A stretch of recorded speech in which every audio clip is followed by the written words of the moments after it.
When you're smiling, when you're smiling. Bonjour à tous, aujourd'hui je vous emmène avec moi dans les cabarets de jazz, un livre qui vous parle avec une voix de velours de la vie d'une des chanteuses les plus célèbres des années 50, The Lady Day. Un livre qui fait bon écouter. Allez, c'est parti.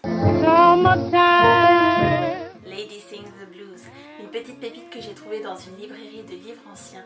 La pochette fait référence à un film qui avait repris la vie également de Billie Holiday et qui portait exactement le même nom, dont l'actrice principale était Diana Ross. Et oui, rien que ça. Ce roman a été écrit par William Dufty et qui s'était basé sur les différentes interviews de la chanteuse pour retracer un peu sa vie de façon autobiographique. Il est considéré comme faussement autobiographique puisqu'il comporte plus ou moins volontairement des erreurs sur la vie de la chanteuse.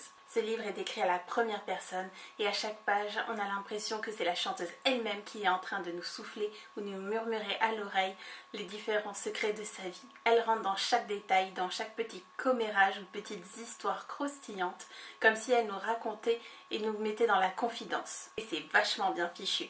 Ah, je ne lisais pas le roman, c'est Billy qui me racontait son histoire. Ce livre m'avait intriguée par son titre, Lady Sings the Blues. Mais la vie qui se cache derrière est particulièrement terrible, avec parfois quelques moments de grâce. D'ailleurs, le chroniqueur américain Jacques Biès dira d'elle après sa mort, elle choisit de vivre à vif comme une plaie. Née de parents jeunes, 18 et 16 ans dans le roman, mais beaucoup plus jeune dans la vraie vie, Eleanora Holliday naquit à Baltimore en 1915. Elle est placée très jeune chez sa cousine, puisqu'au retour de la guerre, son père part en tournée musicale avec ses amis, tandis que sa mère part dans le nord pour faire un maximum de ménage pour économiser chaque sou pour élever sa fille. Eleonora va très vite faire des ménages à droite à gauche, mais surtout dans une maison de passe où il y a un phonographe. Et la magie opère. Pour la première fois, elle va découvrir le jazz grâce aux morceaux de Louis Armstrong et de Bessie Smith. Cette musique va la transporter et reviendra régulièrement juste pour écouter ces différents morceaux qu'elle n'arrive pas à entendre ailleurs. Sa vie ne va pas être une partie de plaisir. Dès ses 10 ans, elle va se retrouver violée par un homme blanc de 40 ans et sera emprisonnée pour ça puisqu'elle sera considérée comme ayant aguiché cet homme et l'ayant entraîné dans une maison de passe. Je pense que là, elle pourrait balancer son hashtag MeToo. La vie de Billie Holiday va passer par des périodes de prostitution et également par la casse-prison. Durant son adolescence, elle va découvrir le quartier d'Harlem ainsi que les bars Easy Speakers. Ces bars qui se tenaient ouverts quand même au moment de la prohibition et il valait mieux demander doucement ou très discrètement pour avoir un verre d'alcool. I love you, Porgy. Don't let you take me. Eleonora déteste son prénom et comme elle est un peu garçon manqué, très vite on l'appelle Bill. Comme elle a de la suite dans les idées, Bill ça lui plaît bien, mais elle va féminiser un peu tout ça en reprenant le prénom d'une de ses actrices de cinéma muet favorites, Billy Dove. Par la suite, elle va commencer sa carrière de chanteuse au bar le Pot and Jerry's. Et non le Ben & Jerry's, je vous vois venir. Alors, je demandais au pianiste de jouer Traveling All Alone, toujours seul. C'est ce qui se rapprochait le plus de ce que je ressentais alors. D'ailleurs, plusieurs choses dans cette chanson ont dû toucher les gens qui se trouvaient là. Toute la boîte se tut. Quand j'eus terminé, tous les gens du cabaret pleuraient dans leur verre de bière et je ramassais 38 $ sur le plancher. La voix lente et grave sera décrite par l'acteur américain Ralph Cooper qui dit d'elle: « Tu n'as jamais entendu chanter d'une façon si lentement, d'une façon si paresseuse et d'un débit aussi traînant.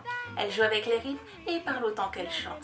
Elle n'interprète jamais 2 fois une chanson de la même manière. » The blues to me is like being very sad, very sick, going to church, being very happy. There's two kinds of blues. There's happy blues and there's sad blues. I don't think I ever sing the same way twice. I don't think I ever sing the same tempo. One night's a little bit slower, the next night is a little bit brighter. That's kind of how I feel.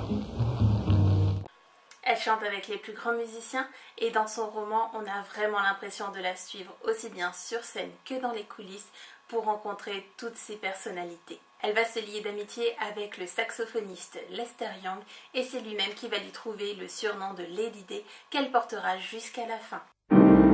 Cette chanson marque un tournant dans la vie de la chanteuse. C'est un chant contestataire sur le lynchage des Noirs. En 1939, c'est un professeur d'université qui utilise le pseudonyme de Lewis Allan qui va lui proposer ce poème Strange Fruits. Ce poème dénonce les pendaisons sommaires des Noirs dans le sud des États-Unis, des étranges fruits qui pendent au bout des arbres. Billy accepte d'orchestrer ce poème à la mémoire de son père qui est décédé suite à l'injustice des Blancs. Certains diront qu'ils étaient transportés au pied de l'arbre pendant que Billy chantait. Même si la chanteuse n'a jamais empêché quiconque de reprendre cette chanson, le public ne s'y trompe pas.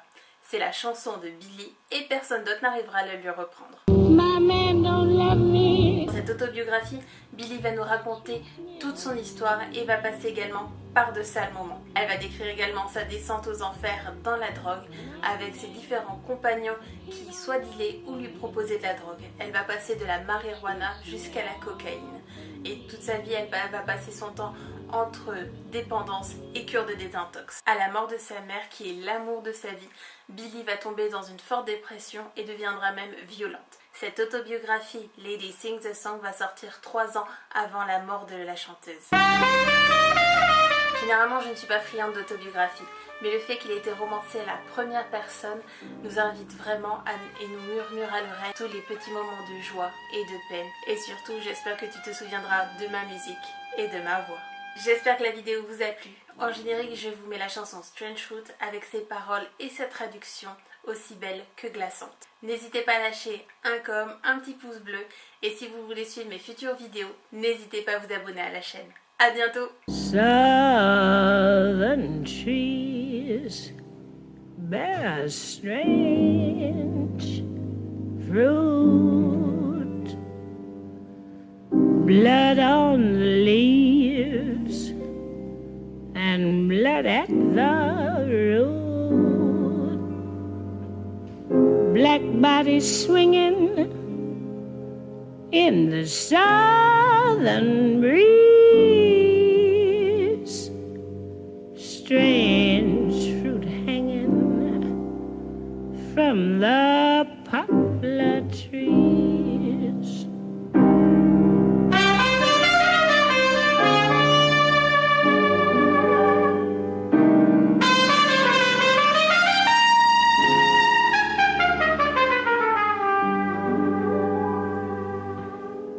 Pastoral scene of the gallant South, the bulging eyes and the twisted mouth, scent of magnolia, sweet and fresh.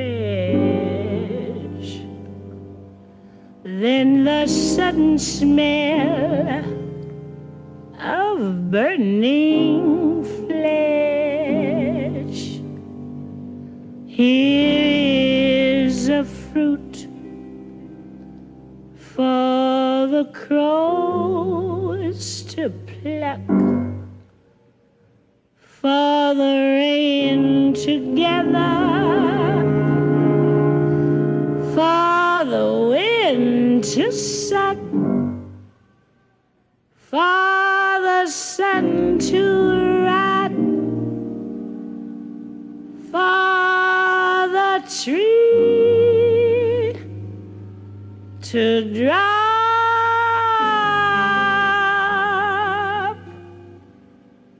Here's a strange